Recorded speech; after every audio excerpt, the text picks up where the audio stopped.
Assalamualaikum warahmatullahi wabarakatuh. Halo semuanya, aku Cecilia Oktaviani, kelas 12/4 dari SMA Negeri 1 Cibinong. Di sini aku bakal menjelasin materi mengenai bulu tangkis. Jadi, materi yang akan saya jelaskan itu ada pengertian bulu tangkis, sejarah bulu tangkis, alat-alat yang dibutuhkan dalam bulu tangkis, perhitungan skor, pelanggaran, teknik, dan juga manfaat dari bulu tangkis. Selamat memperhatikan. Jadi, apa itu bulu tangkis? Bulu tangkis berasal dari kata bulu dan juga tangkis. Bulu sendiri diambil dari bentuk kok yang terbuat dari bulu angsa, sedangkan tangkis yang merupakan kata dasar dari menangkis. Adapun pengertiannya, bulu tangkis adalah salah satu cabang olahraga bola kecil yang dimainkan oleh dua orang untuk permainan tunggal atau dua pasangan untuk ganda, yang saling berlawanan dengan tujuan untuk memukul kok agar melayang di atas jaring dan jatuh ke lantai di daerah lawan untuk dihitung sebagai poin. Selanjutnya ada sejarah. Yang pertama ada asal-usul kuno.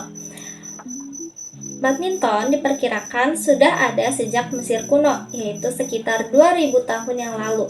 Tetapi ada juga yang berpendapat bahwa bulu tangkis berasal dari Tiongkok, karena di Tiongkok ada permainan bernama jianzi dengan peraturan yang sama seperti bulu tangkis, yaitu menjaga kok agar tidak jatuh ke tanah. Lalu di Inggris ada juga permainan dengan nama battledore dan shuttlecock. Nah, bangsawan pemilik istana Badminton House mengadakan permainan tersebut yang sedikit dimodifikasi menggunakan tali untuk membatasi lapangan.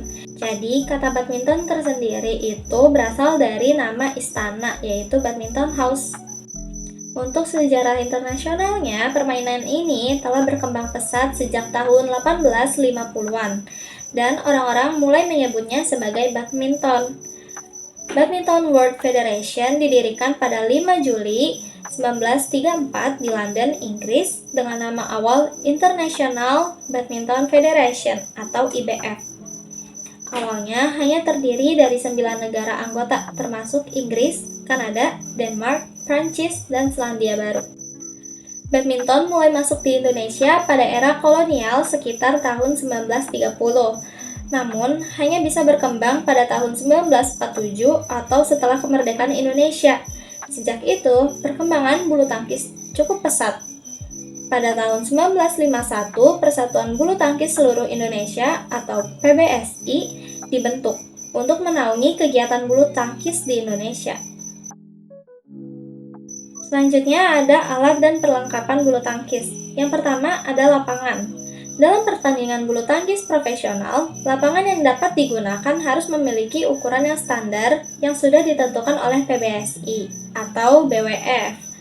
Jadi, ukuran lapangan standar PBSI yaitu panjang lapangan 13,4 meter, lebar lapangan 6,1 meter, tinggi tiang netnya 1,55 meter, tinggi netnya 1,52 meter, jarak dari garis servis depan ke net itu 1,98 meter, jarak dari garis servis tengah ke samping yaitu 3,5 meter. Jarak dari garis servis belakang ke garis belakang yaitu 0,76 meter untuk permainan ganda, sedangkan untuk permainan tunggal yaitu 0,46 meter. Nah, sedangkan untuk standar BWF, panjang lapangannya yaitu 13,4 meter untuk tunggal dan ganda, sedangkan lebarnya yaitu 5,18 meter untuk tunggal dan 6,1 meter untuk ganda. Untuk alat dan perlengkapan selanjutnya yaitu ada raket bulu tangkis. Raket yang digunakan itu panjang maksimalnya adalah 68 cm dan lebarnya 22 cm. Panjang kepala raket atau area senar yaitu 28 cm dan lebarnya adalah 22 cm. Beratnya tidak boleh lebih dari 150 gram dan raket bisa terbuat dari kayu atau aluminium. Raket juga dilengkapi dengan senar dengan ketebalan sekitar 21 ukuran dan diuntai dengan ketegangan 18 sampai 30 lebih L. Selanjutnya ada shuttlecock, yaitu kok yang terbuat dari 16 helai bulu angsa yang ditancapkan pada gabus. Diameternya yaitu 25 hingga 28 mm. Berat standar kok sekitar 4,74 hingga 5,5 gram. Tinggi kok itu sekitar 64 hingga 74 mm. Selanjutnya ada sepatu. Sepatu digunakan untuk dapat melakukan percepatan sepanjang lapangan. Sepatu bulu tangkis terbuat dari sol karet sebagai pencengkram yang baik dan dinding sisi yang bertulang agar tahan lama sampai tarik-menarik yang dilakukan. Selanjutnya ada perhitungan skor. Penentuan kemenangan dalam olahraga ini menggunakan best of 3 atau 2 pemenang babak. Dengan demikian, pertandingan bulu tangkis bisa bertahan hingga 2-3 babak. Jika ada pemain yang telah memenangkan 2 set berturut-turut, babak ketiga itu tidak diperlukan. Di setiap set, pemenangnya adalah pemain yang mengumpulkan 21 poin pertama. Jika ada kedudukan imbang di skor 20 dan 20 atau juice, permainan akan berlanjut sampai salah satu tim menang dengan selisih 2 poin. Selanjutnya ada pelanggaran-pelanggaran. Yang pertama ada kok tersangkut di net. Yang kedua ada raket menyentuh net ketika memukul kok. Jadi raketnya saat memukul kok itu tidak boleh terkena net. Yang ketiga, ketika memukul, raket melewati net dan memasuki area tim lawan. Selanjutnya, kok tidak dipukul tetapi jatuh di daerahnya sendiri tanpa melewati net. Yang kelima, setelah menerima servis, pemain bergerak sebelum kok dipukul. Jadi sebelum menerima servis, pemain itu harus stay di tempatnya. Saat menjalankan atau menerima servis, pemain menginjak garis batas. Jadi saat servis itu ada garis batasnya, ada daerah atau area untuk servis tersendiri. Nah, itu saat kita melakukan servis itu tidak boleh melewati garis tersebut karena dianggap pelanggaran. Selanjutnya, kok terjatuh keluar lapangan atau meluncur di bawah net. Lalu, kok dipukul 2 kali oleh 1 dan 2 pemain dalam satu tim. Lalu ada pemain sengaja mengulur-ulur waktu pertandingan. Dan yang terakhir adalah pemain sengaja melakukan hal-hal yang mengganggu tim lawan. Selanjutnya ada jumlah dan posisi pemain, yaitu terbagi menjadi 3. Yang pertama ada tunggal, yaitu 1 lawan 1. Dapat dimainkan misalkan putri dengan putri atau putra dengan putra. Yang kedua ada ganda, yang merupakan tim dari 2 orang. Itu bisa perempuan dengan perempuan atau laki-laki dengan laki-laki. Yang ketiga ada ganda campuran, yaitu yang merupakan tim terdiri dari 2 orang, 1 putra dan 1 putri melawan 1 putra dan 1 putri. Untuk posisi pemain bisa bersebelahan atau depan belakang. Oke, selanjutnya ada teknik-teknik permainan bulu tangkis. Yang pertama ada sikap dasar, yaitu ada posisi badan. Untuk sikap berdiri dalam permainan bulu tangkis yaitu tubuh bertumpu pada kedua kaki. Kedua kaki terbuka selebar bahu dan sedikit ditekuk. Bisa juga salah satu kaki ke depan dan yang lainnya sedikit ke belakang. Tangan sedikit diangkat dan dilipat sehingga raket sejajar dengan dada atau kepala. Untuk sikap memukul atau hitting position yang benar adalah posisi badan diusahakan agar menyamping ke arah net. Lalu kaki kiri berada di depan kaki kanan atau sebaliknya. Lalu untuk posisi badan membelakangi shuttlecock, jadi kok dan badan. Bahu kanan sedikit ditarik ke belakang. Saat melakukan beberapa pukulan harus ada pergantian pada posisi bahu kanan dan kaki kanan. Selanjutnya ada kerja kaki atau footwork. Teknik ini berfungsi sebagai penyangga tubuh guna menempatkan badan dalam posisi yang memungkinkan untuk melakukan gerakan pukulan yang efektif. Agar mampu memukul dengan posisi yang baik, atlet bulu tangkis harus mempunyai kecepatan dalam bergerak, karena kecepatan kaki dapat dicapai apabila gerakan kaki itu teratur. Untuk teknik selanjutnya ada teknik memegang raket atau grip. Ada 3 teknik, yaitu ada forehand grip, backhand grip, dan American grip. Yang pertama ada forehand grip, yaitu posisi tangannya pegangan seperti berjabat tangan atau V-grip. Cocok untuk pukulan smash, clear, dan juga drive. Kelebihannya yaitu fleksibel dan merupakan grip dasar semua pukulan. Kekurangannya yaitu lemah untuk backhand. Cocok untuk pemula sampai mahir. Nah, yang kedua ada backhand grip atau thumb. Jadi, posisi tangannya itu ibu jari menekan sisi gagang. Cocok untuk pukulan backhand, clear, dan juga block. Kelebihannya yaitu kontrol backhand itu kuat. Kekurangannya kurang kuat untuk forehand. Cocok untuk pemain menengah hingga mahir. Nah, yang terakhir ada American grip, yaitu memegang seperti memegang palu. Cocok untuk pukulan net kill atau pukulan dekat. Nah, kelebihannya adalah cepat di jarak dekat, namun kekurangannya tidak cocok untuk overhead. Grip ini cocok untuk pemain pemula hingga menengah. Selanjutnya ada teknik service. Service yaitu memukul kok untuk memulai permainan. Kok yang dipukul harus mengarah ke area lawan dan melewati net.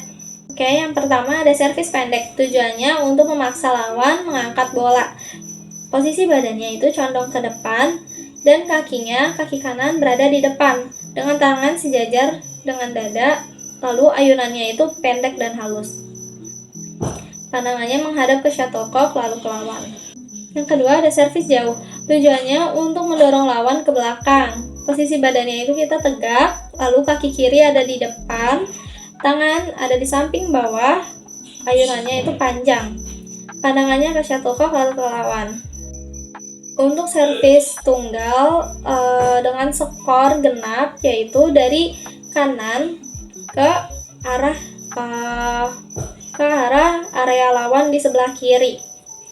Sedangkan servis tunggal untuk skor ganjil yaitu dari area kiri ke arah area lawan sebelah kanan. Jadi menyilang.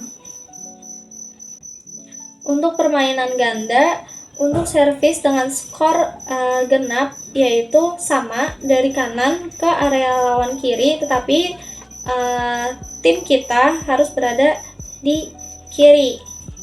Jadi yang servis di kanan, tim kita di kiri, lalu servisnya ke arah kiri lawan gitu. Sedangkan untuk ganjil kebalikannya yaitu dari kiri ke kanan dengan teman setim kita berada di bagian kanan. Selanjutnya ada teknik-teknik pukulan. Pukulan dalam permainan bulu tangkis. Yang pertama ada lob. Lob ini dilakukan dengan memukul kok sehingga dapat terbang setinggi mungkin dan tetap berada di belakang garis lapangan area tim lawan. Pukulan seperti ini biasanya membuat lawan cepat lelah. Yang kedua ada pukulan drop shot. Pukulan drop shot bertujuan untuk membunuh gerakan lawan. Pukulan dilakukan secara lurus dan menggunakan tenaga yang kecil atau pelan, sehingga dapat jatuh di sekitar net. Teknik ini sering digunakan untuk mengecoh lawan. Pemain biasanya akan melompat dan berpura-pura ingin smash, sehingga tim lawan bersiap di area belakang. Tetapi, nyatanya pukulan yang dilakukan ternyata menjadi drop shot dan kok justru jatuh di dekat net. Lalu yang ketiga ada pukulan drive. Drive adalah jenis pukulan yang mendatar. Arah pukulannya bisa lurus atau menyilang untuk mencapai sisi lawan. Teknik ini umumnya digunakan untuk menyerang dan mengembalikan serangan dengan cepat. Yang keempat ada pukulan netting. Seperti namanya, ini adalah jenis pukulan yang bertujuan untuk kok agar jatuh langsung ke net setelah berhasil melewatinya. Pukulan netting ini cukup sulit karena membutuhkan akurasi yang tinggi karena kok diharapkan jatuh tepat setelah melewati net. Jika berhasil, tim lawan akan mengalami kesulitan untuk membalas serangan. Selanjutnya ada pukulan smash. Pukulan smash adalah jenis pukulan yang bertujuan untuk menyerang dan membunuh gerakan lawan. Pukulan smash sendiri sangat kuat dan menungkuk Pukulan smash sendiri sangat kuat dan menukik ke bawah. Untuk melakukan smash, pemain harus memukul kok dengan sangat keras. Tujuannya adalah supaya kok bisa bergerak cepat dan lawan tidak punya waktu untuk membalas serangan. Smash juga biasanya dilakukan dengan melompat untuk menghasilkan serangan yang lebih cepat kuat, dan tajam di lapangan. Selanjutnya ada hal-hal yang harus diperhatikan dalam bermain atau bertanding bulu tangkis. Yang pertama ada pola penyerangan. Penyerangan bertujuan untuk mendapatkan poin atau mengalahkan lawan dengan tenaga seminimal mungkin. Jadi ada 3 pola penyerangan. Yang pertama front and back atau depan dengan belakang. Jadi pemain ada di depan dan di belakang bergantian menyerang. Lalu yang kedua slide by slide. Jadi permainan bergerak menyamping. Jadi samping-sampingan untuk menutupi area lapangan. Yang ketiga ada roller, yaitu serangan berurutan ke area lawan. Selanjutnya ada strategi dan tips dalam bermain bulu tangkis. Yang pertama, selalu perhatikan posisi lawan untuk menentukan arah serangan. Yang kedua, menggunakan variasi pukulan agar lawan sulit membaca permainan. Yang ketiga, kombinasikan pola penyerangan dan pertahanan sesuai situasi. Yang keempat, latih footwork agar cepat bergerak di seluruh lapangan. Yang kelima, perhatikan stamina dan teknik pemukulan untuk efisiensi energi. Oke, yang terakhir ada manfaat bermain bulu tangkis. Bulu tangkis sendiri itu bermanfaat untuk meningkatkan refleks dan koordinasi tangan serta mata, melatih kecepatan, ketangkasan, dan juga kekuatan, mengurangi stres dan menjaga kebugaran tubuh, serta menumbuhkan sportivitas dan kerjasama dalam permainan tim. Sekian penjelasan materi dari saya, kurang lebihnya mohon maaf. Semoga dapat bermanfaat bagi teman-teman semua. Sekian, terima kasih sudah menonton sampai akhir. Wassalamualaikum warahmatullahi wabarakatuh.